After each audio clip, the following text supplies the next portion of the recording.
I was overconfident and I made a mistake, but of course I don't realize that yet. Right now, I still think that I'm a good woodworker, and what happened to me is what happens to a lot of woodworkers and probably just people in life is you try something once and unfortunately it goes perfectly fine and you think, okay, I got this figured out, I'm an expert now, and that's exactly where I'm at with this one.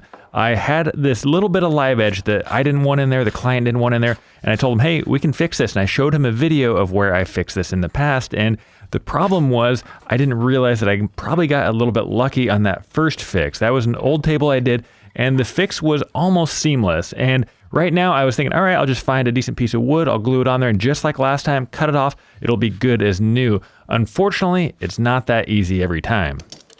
That's a lot of pressure. If it's not entirely clear, what I'm attempting to do is I'm trying to replace that little bit of live edge that we had at the start of the video with just a nondescript piece of wood that hopefully matches the rest of the slab perfectly. And again, a lot of times, apparently, this is easier said than done, and I was starting to realize this when I was making this cut here, and the problem was I wasn't thinking in 3 dimensions, and you can see my psycho eyes right there is never a good sign because I could start to see that that grain didn't line up with the grain on that side of the table. How did we f it up so bad, Scott? I don't know, I didn't think it would look that off. Okay, well, you want to cut it off, do it again? I had a lot of offcuts for this project, but the ones where the grain match didn't match the color and vice versa, so I had to make a dramatic step. Some people might think that cutting up an $1,800 slab of wood is a bit excessive just to fix a tiny corner on another table. However, I bet those same people would agree that charging $19,000 for a dining table is also a bit excessive, and that person should be entitled to the best possible table that this craftsman is capable of, and that's where I'm at here is, yes, at $19,000 is a ton of money for a table. However, I do think that I kind of owe it to them to give them the best possible table that I'm capable of making.